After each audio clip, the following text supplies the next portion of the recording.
Welcome back to the Just Fantasy Baseball podcast. Today we have a special guest, Colby, out of town after I was out of town last week. Today we have Just Baseball's own, can I call you the voice of Just Baseball, Jack McMullen? I don't think that's fair.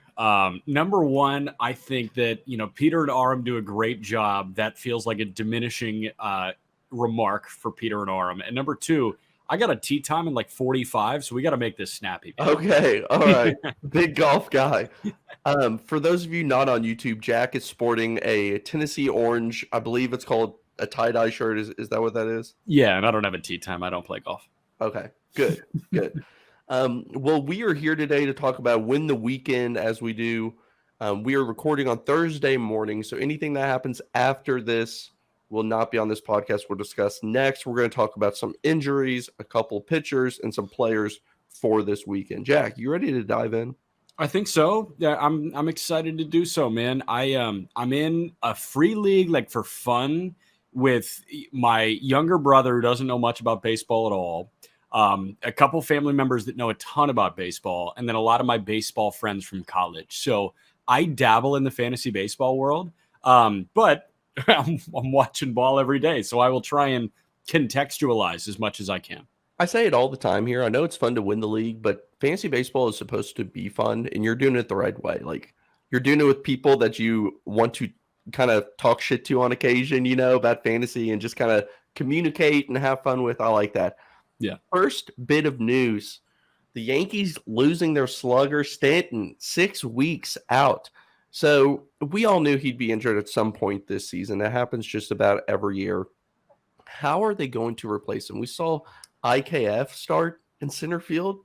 We've seen Franchi Cordero play some. In terms of value for fantasy, where, if I have Stanton and I want to replace him with a Yankee, are there any Yankees that are going to see more playing time that you could see bringing value? No, you know what I mean? It's going to be a piecemeal of like trying to, get some power from Franchi and some speed and defense from IKF.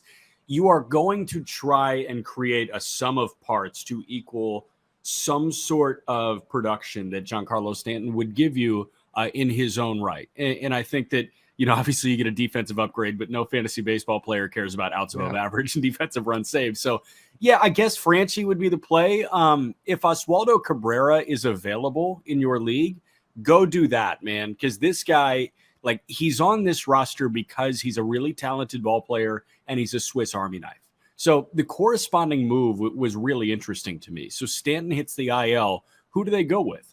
They go with Oswald Peraza, who was the shortstop that was phased out of spring training by Anthony Volpe, who got that opening day shortstop nod. Gleyber Torres is playing exceptionally well. So how does this work? Peraza's not going to the outfield. Volpe's not going to the outfield. Torres isn't going to the outfield. He'll DH, if anything. Yes, Aaron Hicks will probably still get some run. IKF will still get some run. But I think Oswaldo Cabrera is going to be playing every day for the next 6 weeks. I loved when IKF, I think it was 2021, had a hot start. And he was like a fantasy baseball option. And people were like, the typical move of every MLB fan base is like, hey, let's trade for this guy because he's hitting 300. But then you realize, yeah, but he's not a good baseball player. And that's just what happens. To run through some other injury notes, Will Smith, day-to-day with a concussion, should be coming back soon. Starling Marte, older than maybe some people realize. A good player. He hasn't been stealing bases like he used to. He's banged up quite frequently, and he's banged up now. I know it's kind of a day-to-day thing so far. Starling Marte, do you think – I guess the question should be, just how high is his ceiling this year? Do you think he's what he used to be? The stolen bases are not what they once were. I don't think you can count on the steals the same way that you used to. It used to be, oh, yeah, put him on your team. He's going to steal bases. But what can Starling Marte really bring this year to a fantasy lineup? Yeah, I think he's going to bring a bit more power than you've come to expect from Marte, because I think that his game is probably transitioning. You mentioned he's no spring chicken, man. He's 34 years old, and he's not a young 34 either. So Starling Marte, The tread on his tires is starting to come off, I feel like. And by that, I mean the freakish athleticism that we saw from him in Pittsburgh and in Oakland and in Miami for a moment. Like, all of these things, I think they're starting to go away. So you can't bank on 30 bags, which is why Starling Marte was an appealing product in fantasy baseball, I think. Now, as the bags start to go away, I think the homer total will increase. Chas McCormick injured 10-day IL. Man, the Astros are not exactly. Oh, okay. First off, they're not full strength. Let's get that out of the way. We all know that.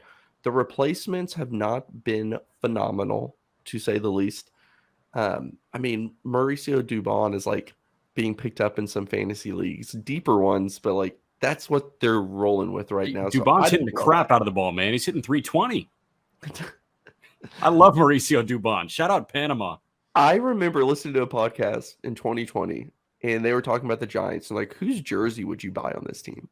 And everyone's like, oh, Mauricio Dubon, man, like intriguing, yeah. Garrett Mitchell, Laureano for the A's, hitting the IL as well. But the big one here is Jeffrey Springs out for the year. And I know that you all talked about it on the Just Baseball show. You can find that in your podcast feeds and on YouTube. So who is getting these innings? And is it the top prospect that we just saw against the Reds, Taj Bradley? Yeah, short answer, yes. It's going to be Taj. Taj Bradley's going to get those innings. Right now, they're running out 3 starters with Eflin on the shelf with a back thing and Springs dealing with, this. I mean, headed for TJ.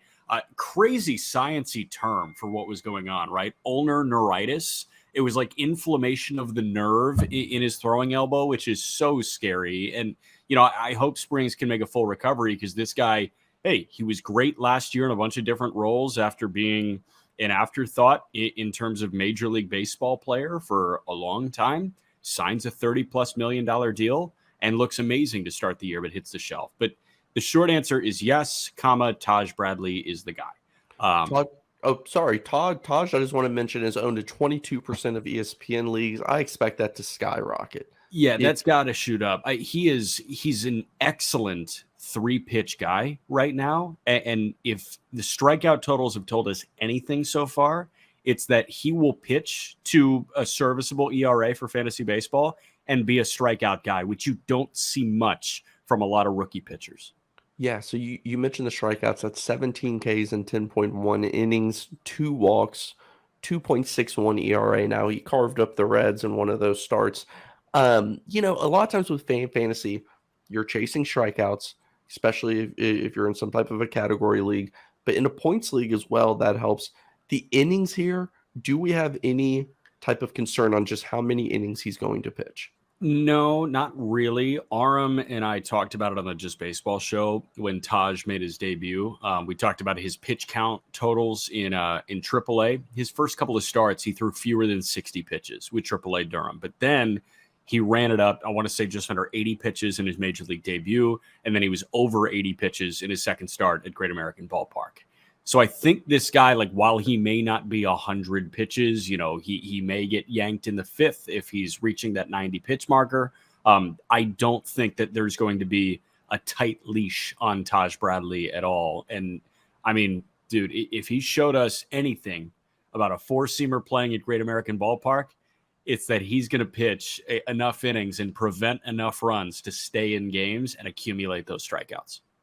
The next guy we want to talk about here just went 6 innings of 3-hit ball with 6 Ks against the Rockies, which I am wearing my Rocky City Connect hat today. I love it. Which is the best City Connect, but one of the worst teams in the league. Johan Oviedo right now for the Pirates. Owned in under 30% of leagues. I say pick him up. 2.29 ERA, 21 Ks and 19.2 innings. As somebody who's, I will consider you part of the Pirates organization at this point, being the AAA announcer for the radio side. Tell us a little bit about him. Yeah, so Oviedo is a guy that I don't think many people know or knew. He was part of the Jose Quintana deal last year, and he came to triple right after that. And then he got, a brief stint up. He was an opener / swingman type at the end of last year for Pittsburgh. But when JT Brubaker went down, it was Oviedo that slid into that fifth starter role. Oviedo came over with Malcolm Nunez, first base prospect in the Pirates system, for Quintana and Chris Stratton, who was like a sell low reliever at the time. Quintana, obviously the headliner. Johan Oviedo had some really weird splits at the big league level. He got a couple years with St. Louis, just like sporadic, we'll start some games, come out of the bullpen. And the splits indicate that he was much better as a reliever than he was a starter. He was a spot starter in St. Louis.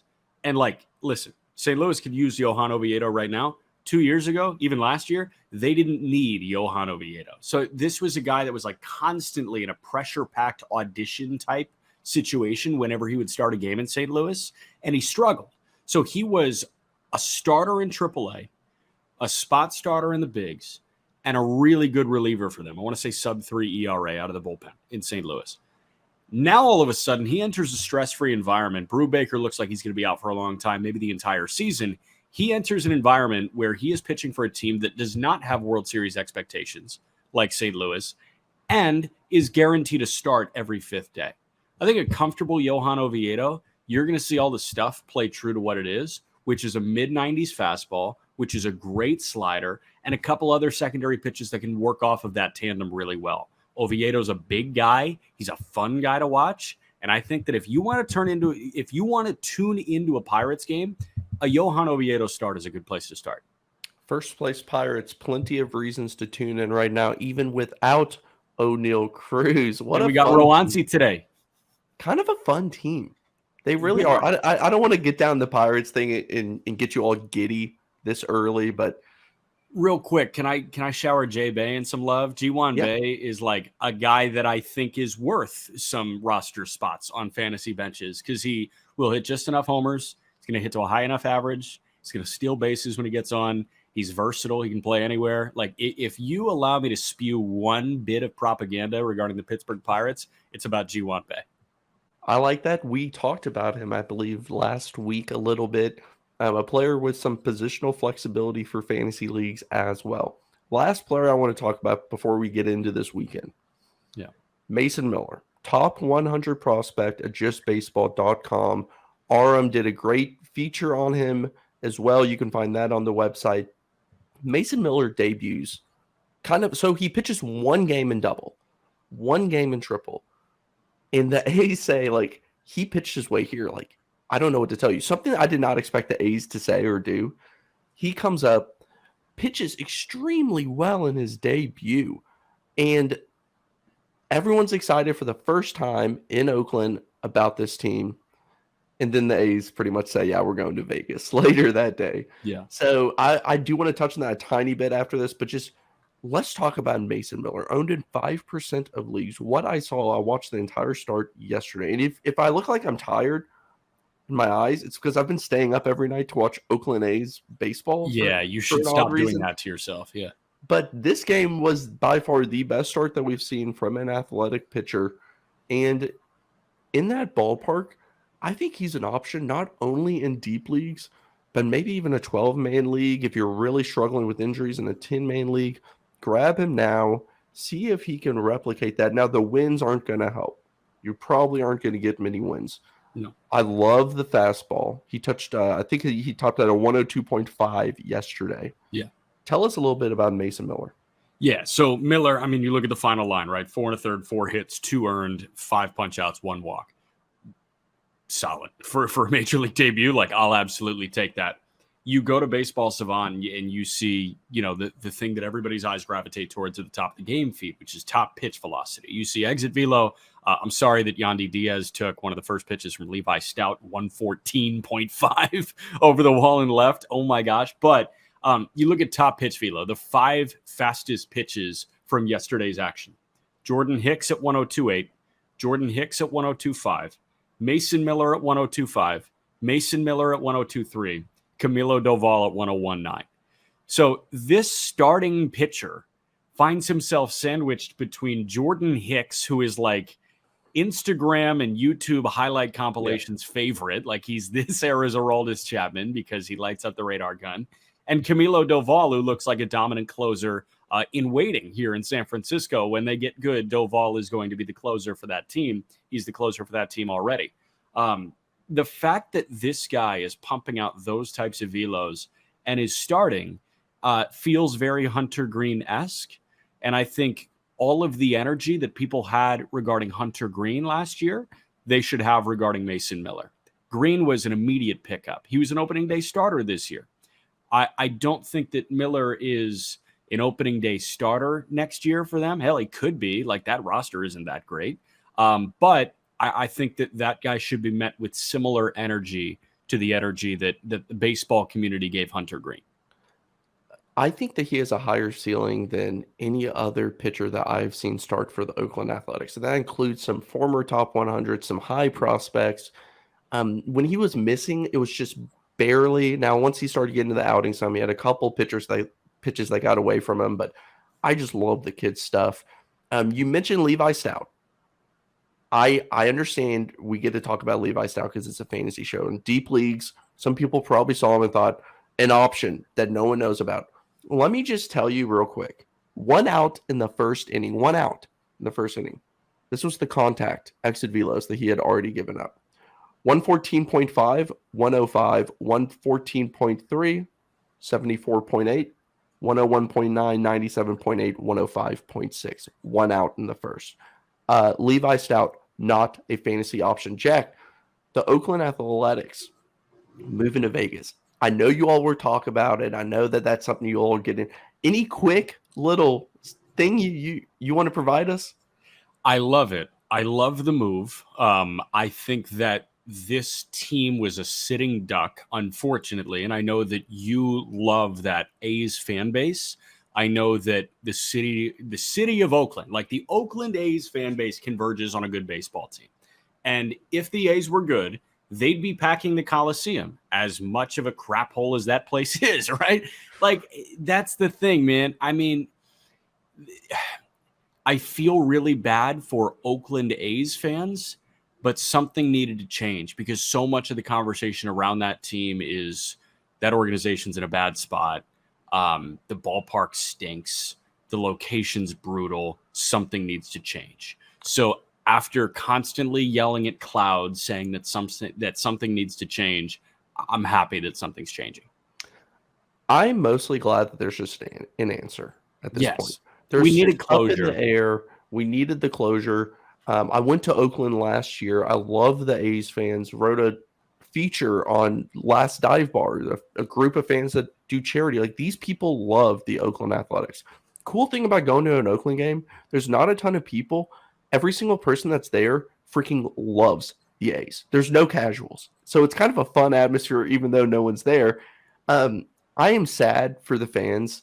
I am happy that something gets to change here. And hopefully the A's, start investing in their team more now that they have a new, fresh start. But I hope so. Old habits die hard, man. But I hope so.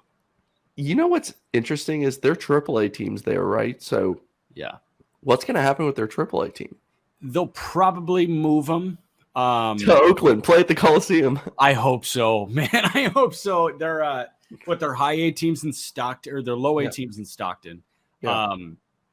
Yeah. I'm not sure what happens with Vegas. That's a great ballpark, man. Like, I wonder how that's going to work. I think Vegas is the consistent landing spot for the AAA championship game every year. So I wonder if they'll just have that as an event space, because they're building a brand new ballpark in Vegas. Of course, you can't put a Major League Baseball team at that ballpark, but that's one of the better ones in non-Major League Baseball. Jack, before we get into the weekend, we got to talk about So Rare. So Rare, a new fantasy baseball game that makes you the owner, right? Free to play. Build your own fantasy team with officially licensed digital cards, and they're actually really cool. I get on there and I'm flipping through, and you kind of have a budget to build a team. And I realized quickly that I went over budget. So not the world's best GM, but you get to be the GM, buy, sell, trade, and construct a team to compete and win prizes. It's free to play. And if you keep winning, you keep advancing. Go over to SoRare.com, build your own team, and see if you can steal some prizes for free, right? So rare.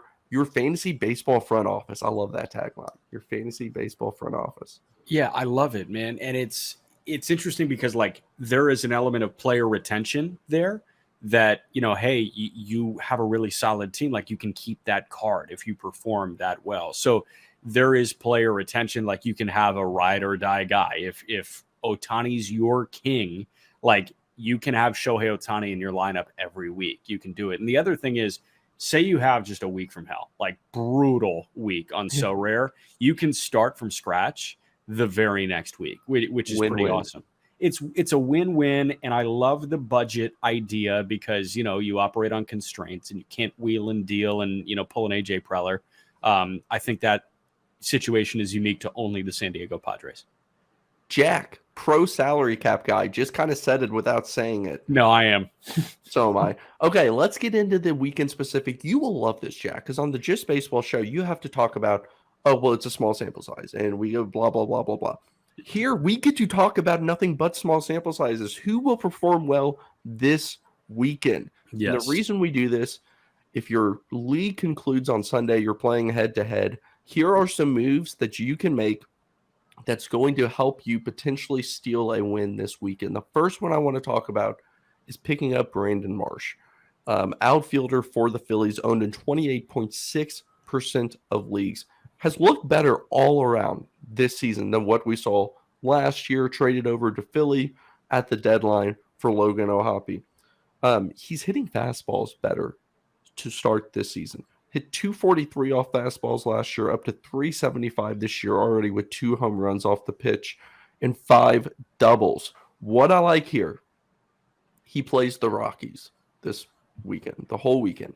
Yep. Not exactly the best team in the MLB. Now, after this, you may want to keep him around because he's been playing well, but he has the Mariners, Astros, Rangers, Yankees after that. Some tough matchups. This weekend, Noah Davis, Kyle Freeland, which is a lefty. He may sit against that one. We'll see. And Jose Urena, the cockroach of the MLB. Guy's had an over 5 ERA since 2018, and he's still getting paid to play baseball. Yeah. Brandon Marsh, tell us about him, Jack. I like Marsh. I like that pickup. Marsh is a guy that has had a very interesting narrative around him for the last couple of years where he was the guy that was an excellent center fielder, and you thought, hey, maybe move Trout to the corner. This guy's the center fielder of the future, and he was winning the head-to-head battle with Adele. And then he starts last year, and he just looks pretty brutal.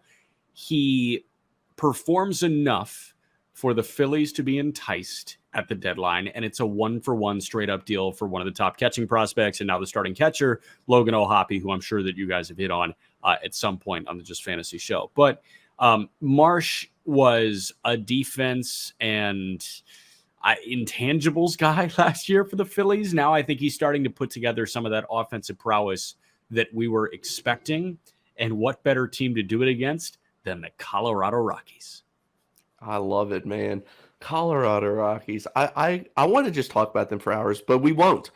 I'll quickly mention Jonah Heim. If you need a catcher, only 8% of leagues, he might be able to help you, hitting over 300 this past week with 2 home runs on the season. Catching can be a weak position at times, especially on the waiver wire. He's playing at home against the Oakland Athletics, the Las Vegas Athletics. So that's a good one. But Jack, I want to talk to you about J.D. Davis, owned in 9% of leagues. Now, I kind of like what he's got going this weekend. He plays for the Giants. They're going up against David Peterson, a lefty, for the Mets on Saturday, Tyler McGill Sunday. Davis this year, 347, 389, 633. That's good for a 171 WRC plus. The K rate's down to 22.2%, 4 home runs, 13 RBI. We have seen the Giants kind of take some players who haven't been great and make them good. I'm not saying this is the case with J.D. Davis. We've seen some bad baseball from him. I personally thought he's a talented player who had a lot of pressure in New York. He comes over to the Giants. He's looking better overall. Like, can I convince you to buy a little bit of J.D. Davis stock? Maybe, but I counter with small sample so far, 16 games in. Yeah. You mentioned the numbers. They're great. He already has 4 bombs. He's got 2 doubles as well. He's got 13 driven in. We love to see it. This is a pretty anemic roster in San Francisco right now, which is crazy. And like, I think they'll hover around 500. I bet they finish a couple games below 500, but there isn't much sex appeal when it comes to fantasy baseball in the San Francisco Giants lineup, which almost makes JD Davis more appealing, right? When you play fantasy football, you think, okay, who's wide receiver 1? Like, who's the top target, right? Who's going to get the targets?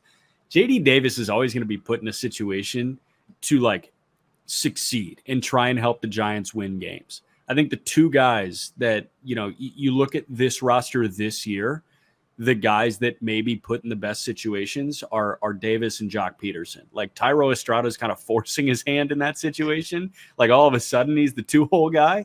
But I think those are the 2 where the Giants are saying, hey, let's try and win games centered around these 2 bats. Yeah, and 9% owned, probably a deeper league option. I like that, at least for this weekend. Oftentimes, you have injuries. You just need to pick somebody up right now and play them for a short amount of time. That's a good option. Another thing that I like to do with fantasy, people like to pick up streamers for pitching, starting pitching, right? Yeah. That can be kind of iffy, and it can be kind of not a lot of options. What I like to do is stream bullpen options every single day. So end of the night, first thing in the morning, see the matchups you like team-wise, and then just see who didn't pitch the past 2 days in the bullpen. Scoop that person up for one day. And it's funny because you're picking up players who are owned in 0.3% of leagues. Right. But in a points league, you might steal 3, 4, 5 points if they pitch well. It's a little bit dangerous sometimes. What I love is this weekend, the Twins bullpen at home against the Nationals. So what I'm doing is, Thursday night, Friday morning, I'm seeing who's pitched, who hasn't pitched. I'm scooping up the best option on the waiver wire from the Twins bullpen. I'm just doing that every day. I'm trying to steal some points, steal some strikeouts, because I don't think this national team is very good. And I think the Twins bullpen has enough like guys who are not on rosters, non-closing options that you can steal some points here. Yeah, I don't think that you're breaking any news by saying that the Washington Nationals aren't that good. Minnesota, like I've got my guy Yohan Duran on my fantasy team because he's a stud, and I think that he's got like best closer in baseball type stuff. But Jorge Lopez, I don't know his ownership style, right? Emilio Pagan, I don't know. Caleb Thielbar, Griffin Jacks, I don't know. All these guys can get outs, especially against the Washington Nationals. I'm not worried about that. The thing that interests me most about Minnesota is, all these starting pitchers are owned. Like there's no 5 here. Yeah. It's, Pablo Lopez is the 1, Kenta Maeda or Tyler Mahle is the 5, and then you got Sonny Gray and Joe Ryan sprinkled in between. So all these guys are owned. How do you find the edge when it comes to Minnesota? And I think your answer is probably in the bullpen. Yeah. Yep. I love the Phillies offense this weekend. If you're battling injuries, you're in between spots, you're waiting for someone to come back, you need to scoop somebody up. Phillies offense against those Colorado pitchers that we've already talked about. I mean, Jose Urena, Kyle Freeland, Noah Davis, yuck. Give me anyone on the Phillies offense if you're looking for something. Pitching streamers to close out the show. I like Braxton Garrett versus Cleveland on Friday, and I'll tell you why. Not only is he keep in mind, we don't have a lot of options here. Options are slim. We're giving you options.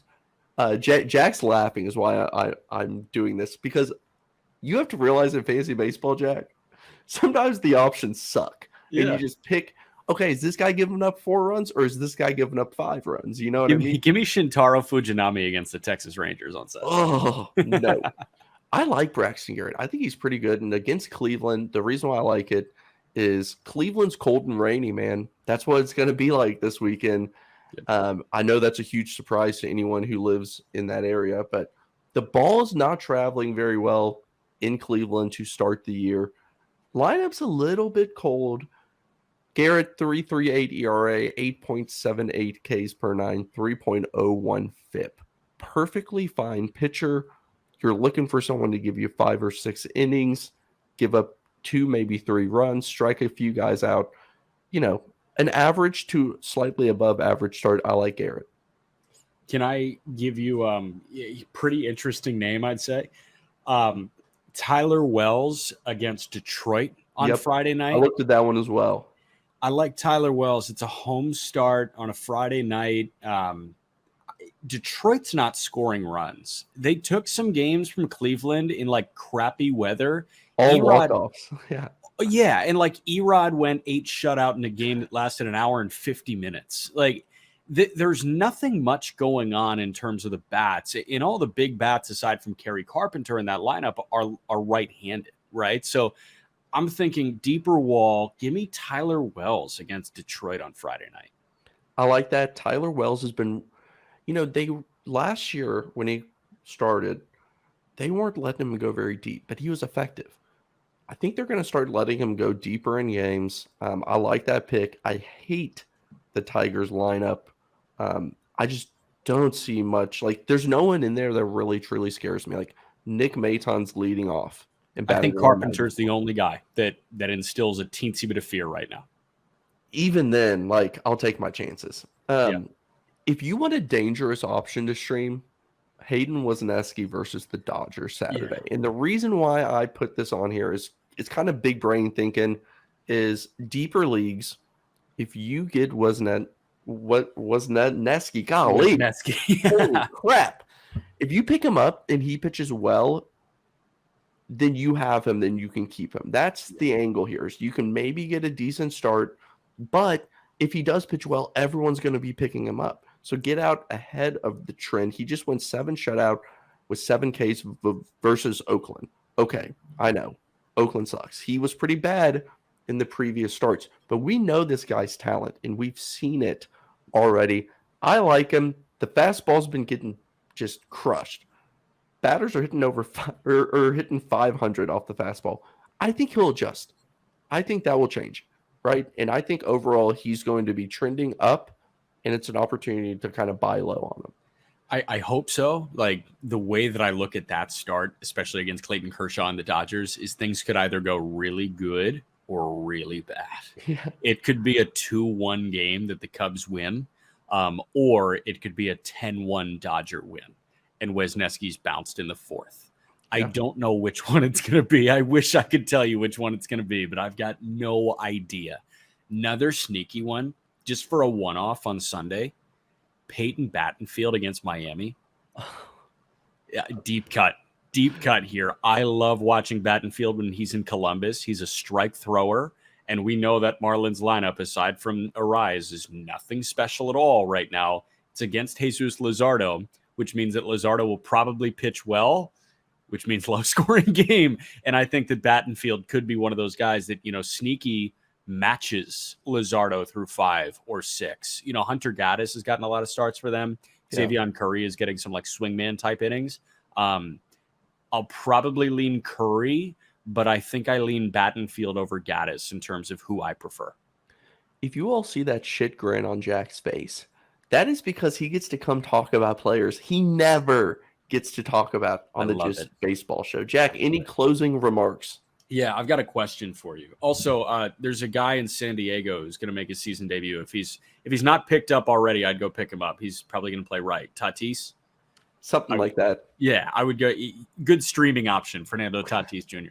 I've got a question. This free league that I'm in right now, I was scanning the pitchers available, and I can add Graham Ashcraft. He's available in 44% of leagues. I love what Ashcraft is doing. Cincinnati Reds right-hander.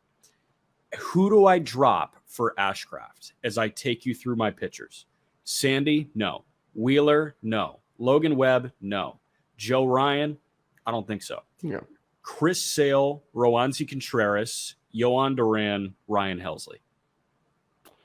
I don't know all the in and outs of your league, but if it sounds like you need to keep 2 closers for a reason. I don't.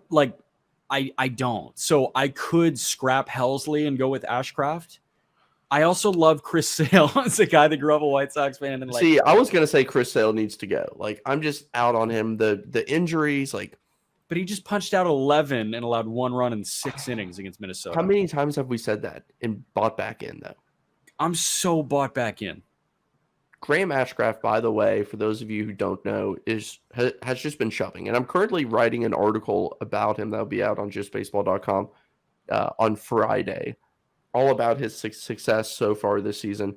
Fun pitcher to watch, Jack. You got to add him because fantasy baseball is supposed to be fun. And when you get to sit down and have more invested in Graham Ashcraft, you will have a better time. Should I add Christian Yelich too? Because he's fun. No. No. Oh man. All right. Ashcraft for Helsley. Can I do it? I want to hold on to Chris Sale bad. Okay. Does that make sense? I would say Minnesota's bullpen, like in terms of who will be the closer and will get saves, is a little bit shaky. I would say compared to St. Louis's situation. St. Louis, like okay, here's one. Luis Urias just got transferred to the 60-day IL. I just got to drop him, right? Yes. Okay. But is this a 10-man league? Yeah, 10. Yeah. Drop him. Okay. I don't. I'll figure out how to do that at some point later. I'm trying to do it on my phone right now. All right, everyone. Well, make sure to go buy your Just Baseball merch. This shirt that I'm wearing is the like athletic fit, whatever it's called. Not an athlete, but enjoy the way it feels. They run a little bit large, so I'm usually large. Bottom medium fits well. Pro tip. We don't sell the tie dye at the merch store, but we'll work on it. Yeah. All right, everyone. Enjoy your weekend. This has been the Just Fantasy Baseball podcast.